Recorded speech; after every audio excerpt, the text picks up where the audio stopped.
Hello student. तो आज हम करने जा रहे हैं 9.1 का 15 सम।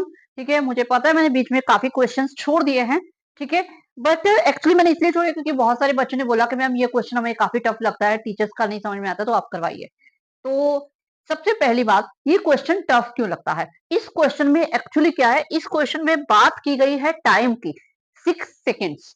ठीक है, यहाँ पे आपको और किसी क्वेश्चन में, एक्सरसाइज के किसी भी क्वेश्चन में टाइम की बात नहीं होती है। तो इसलिए थोड़ा बच्चे कंफ्यूज हो जाते हैं, हम टाइम को कैसे यूज करें और टाइम कैसे फाइंड करें। तो मैं आपको बिल्कुल जिस फॉर्मेट में हमने बाकी सारे सम हम करते आए हैं, उसी सेम फॉर्मेट में हम ये सम करेंगे। ठीक है, और वहीं से हम इसका आंसर फाइंड करेंगे। देखना, बिल्कुल आपको बहुत इजी लगेगा। और एक और चीज, इस सम के मैं 2 तरीके बताने वाली हूँ। ठीक है, आपको जो कन्वीनियंट लगे वो कर लेना। जहां तक मेरा आइडिया, मुझे पहले वाला तरीका जो है ज्यादा इजी लगता है। ठीक है, आप लोगों को जो इजी लगे वो कर लेना। ओके, तो स्टार्ट करते हैं। सबसे पहले, a straight highway leads to the foot of tower. एक टावर है, ठीक है, उसके फुट की तरफ, मतलब यहाँ पे एक हाईवे है, स्ट्रेट हाईवे। ठीक है, foot of tower, a man standing at the top of the tower observe a car. इस टावर के टॉप पे एक मैन खड़ा है। अब एक चीज ध्यान रखना, कुछ सम्स के अंदर हम जो भी मैन, बॉय, गर्ल कोई भी खड़ा होता है, तो उसकी हमें एक हाइट दी हुई होती है, 1.2 मीटर या कुछ भी। ठीक है, तो हम उसकी वो हाइट लेते हैं। तो इसका मतलब ये नहीं है, आप लोग यहाँ पे इसे इस टॉप से थोड़ा ऊपर लिख लो, क्योंकि इस क्वेश्चन के अंदर आपको उसकी हाइट नहीं दे रखी है, तो आप उसको हाइट नहीं उसकी लोगे। आप सिंपल यही करोगे कि यहाँ पे खड़ा है, तो ये जो पूरी हाइट है ये वही आएगी जो क्या कहते हैं टावर की हाइट है। ठीक है, उस पर्सन को हम यूज नहीं करेंगे। वो तभी यूज करना है जब हमें गिवन हो कि वो पर्सन यहाँ पे खड़ा है, या बॉय यहाँ पे खड़ा है, गर्ल यहाँ पे खड़ी है और उसकी हाइट इतनी है, तभी यूज होगा, अदरवाइज नहीं करना। ठीक है, तो ये यहाँ पे एक पर्सन खड़ा है, यहाँ पे रोड के ऊपर एक कार है, ये पर्सन इस कार को ऑब्जर्व कर रहा है, यहाँ पे एक कार को ऑब्जर्व कर रहा है। ठीक है, नीचे की तरफ। और जब ऊपर से नीचे की तरफ एंगल बनता है, तो कौन सा एंगल बनता है? Angle of depression.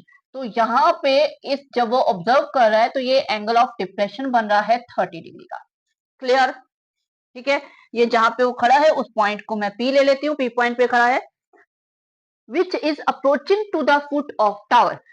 अब इसमें बच्चे बड़े कंफ्यूज होते हैं, approaching to the foot of tower क्या हुआ, क्या है कि इसका मतलब ये है कि ये जो कार है आपकी, ये कार इस तरफ, फुट की तरफ जा रही है, चल रही है, फुट की तरफ आ रही है, मतलब यहाँ पे इस तरफ वो बढ़ रही है। अब कार बढ़ रही है तो वो रुकेगी नहीं, कुछ समय बाद वो आगे पहुंचेगी। तो वही चीज उन्होंने बोला है विद द यूनिफॉर्म स्पीड, यानी कि हमें यहाँ पे स्पीड को बिल्कुल वैल्यू नहीं देनी है, स्पीड बिल्कुल सेम रहेगी, जो यहाँ पे थी वही आगे, टोटल स्पीड उसकी ऑलवेज सेम है। तो उसे कोई चेंज, उससे हमें कोई यूज नहीं करना है कि भाई स्पीड चेंज हो गई या क्या हुआ, वो नहीं सोचना है। तो यूनिफॉर्म स्पीड है। 6 सेकेंड लेटर, यानी 6 सेकंड के बाद, जब वो यहाँ पे थी इसके 6 सेकंड के बाद, the angle of depression of car is found to be 60 degree. तो जो एंगल 6 सेकंड के बाद, मतलब ये 6 सेकंड चलने के बाद कार, मान लिया हमने यहाँ पे है 6 सेकंड के बाद। ठीक है, जो ये पॉइंट है, क्यू पॉइंट, ये ऊपर जो खड़ा पर्सन है उसके, अगर वो उसे देख रहा है, तो ये उसकी आंख के साथ 60 डिग्री का एंगल बना रही है, ये ऑब्जर्व किया गया। ठीक है, पहले 30 डिग्री के एंगल पे थी, फिर जब 6 सेकंड के बाद देखा तो वो 60 डिग्री का एंगल बना रही है। ठीक है, find the time taken by the car. Time कितना ले लिया to reach foot of the tower from this point, इस पॉइंट से लेकर वो टावर के फुट तक पहुंचने में, यानी कि ये डिस्टेंस कवर करने में वो कितना टाइम ले रही है, ये हमें बताना है। ठीक है, इसका टाइम हमें बताना है। ठीक है, कंफ्यूज होने की जरूरत नहीं है कि टाइम बताना है। सिंपल, हम जो नॉर्मल फॉर्मेट हम यूज करते हैं, ट्राइंगल्स लेंगे पहले, दोनों दो ट्राइंगल्स हमारे पास बन रहे हैं। अब अल्टरनेट एंगल से बन जाएंगे। ये 30 डिग्री है तो ये भी हो जाएगा 30 डिग्री, ये दोनों अल्टरनेट एंगल, ये देखो जेड बन रहा है। और ये 60 है तो ये भी 60 होगा। और एक, कई बार बच्चों को समझ में नहीं आता कि 30 डिग्री पहले लेना है, 60 डिग्री बाद में लेना है। इसका एक सिंपल सी बात है, अगर सेम पॉइंट से एंगल बन रहे हैं, तो जो दूर बनेगा, जो एंगल दूर बनेगा, जैसे आप मान लो यहां से ले रहे हो, तो जो एंगल दूर बन रहा है, क्योंकि दूर बनते हो वो ज्यादा पास हो गया, मतलब एक ऐसे है, इस पॉइंट पे है। अब इस पॉइंट से अगर क्या कहते हैं थोड़ा पास जाएगा, तो देखो स्लोप थोड़ा ठीक हो गया था। तो ये पास वाला 60 होगा और दूर वाला ऑलवेज एंड ऑलवेज छोटा होगा, मतलब 30 डिग्री का होगा। तो ये हमेशा ध्यान रखना, अगर दो एंगल दे रखे हैं, एक बड़ा है एक छोटा है, तो सेम पॉइंट से है तो दूर वाला एंगल छोटा होगा और पास वाला एंगल बड़ा होगा। सिंपल। ओके। जैसे हम जूम में देखते हैं ना, जितना ज्यादा जूम करेंगे उतनी बड़ी पिक्चर आएगी, तो वो चीज है। ठीक है। तो अब हम ले लेते हैं ट्राइंगल के एंगल, सॉरी ट्राइंगल ले लेते हैं।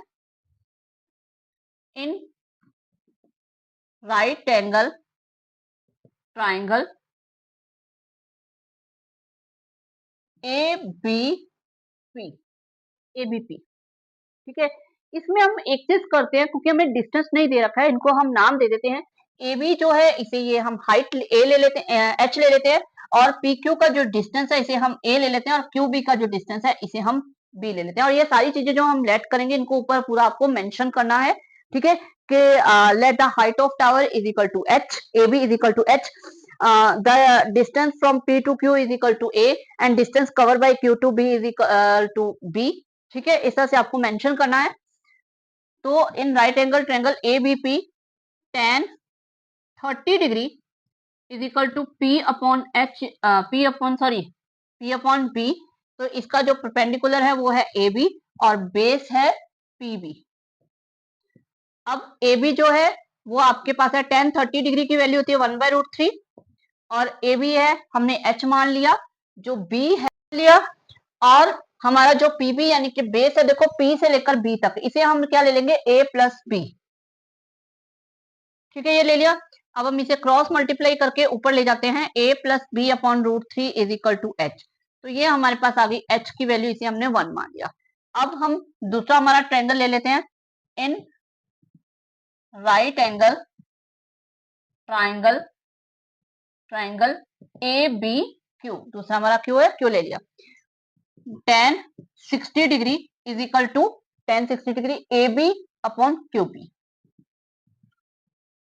अब हमारे पास tan 60 डिग्री होता है √3, ए बी हमने एच लिया है और क्यू बी हमने बी लिया है। तो ये भी क्रॉस मल्टीप्लाई कर देंगे तो ये आ जाएगा आपका √3b is equal to H.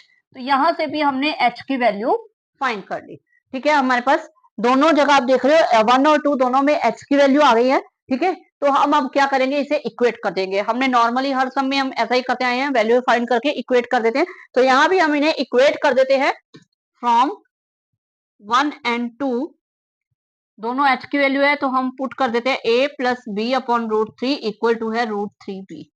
Clear. यहाँ पे अगेन हम क्रॉस मल्टीप्लाई करेंगे, ये √3 से मल्टीप्लाई होके हमारे पास a प्लस बी आ जाएगा 3b। ठीक है, हमें इसका क्या बेनिफिट हुआ, तो इसका हमें क्या बेनिफिट मिलेगा, इसका हमें ये बेनिफिट मिलेगा कि हमें a और b के बीच में रिलेशनशिप पता चल जाएगा। देखो कैसे, हम इस b को उधर ले जाते हैं, 3b माइनस b, ये आ जाएगा 2b। तो a इज इक्वल टू आ गया 2b। अब a है p से q तक का डिस्टेंस और b है q से b तक का डिस्टेंस। ठीक है, तो ये आ गया रिलेशनशिप। अब हमें ये पता चल रहा है कि जो ये इतना जो डिस्टेंस कवर हुआ है ये इस डिस्टेंस का डबल है। अगर ये डबल है तो इसका मतलब ये क्यूबी जो है ये पी क्यू का हाफ हुआ डिस्टेंस। ठीक है, अब इससे हाफ डिस्टेंस कवर करने के लिए टाइम भी हाफ लगेगा, क्योंकि स्पीड तो यूनिफॉर्म है, दोनों में सेम है। ठीक है, टाइम भी हाफ लगेगा। तो यहाँ अगर 6 सेकेंड लगे हैं तो यहाँ कितना लगेगा, कितना लगेगा, गुड, 3 सेकेंड। ठीक है, तो ये लगेंगे 3 सेकेंड। तो इस तरह से हमारा आंसर तो हमें मिल गया। ठीक है, कॉमन सेंस से हमने फाइंड कर लिया। लेकिन ये जो चीज है हमारी कॉमन सेंस, ये हम एग्जाम में तो नहीं करके आ सकते, इस तरह से नहीं बता सकते, हमें एग्जाम में कैसे प्रूफ करना पड़ेगा। ठीक है, और ये जो हमने की थी ये थी पर्दे के पीछे की कहानी।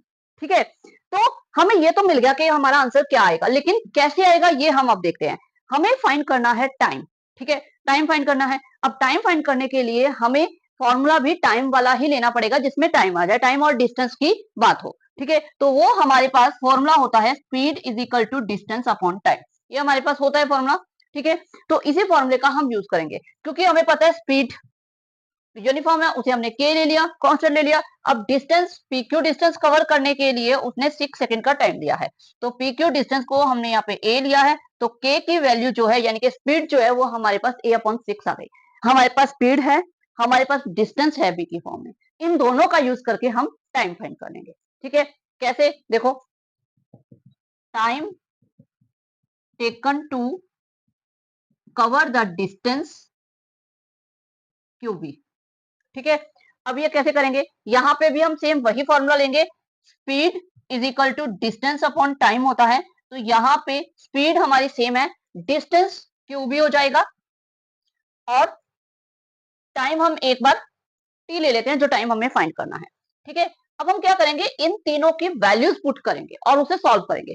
के की वैल्यू हमारे पास यहाँ है a/6, क्यू भी है b के इक्वल, और टी टाइम हमें फाइंड करना है। क्लियर? इतना क्लियर?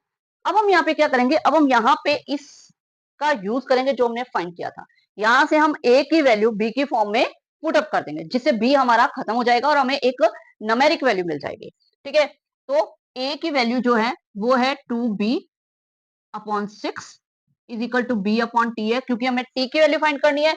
हम क्रॉस मल्टीप्लाई करते हैं, यह आ जाएगा 2bt is equal to 6b, 2b नीचे चला जाएगा, t इज इक्वल टू आ जाएगा 6b अपॉन 2b, b से b कैंसल, ये आ जाएगा 3। तो यानी कि टाइम कितना आ गया, 3 सेकेंड।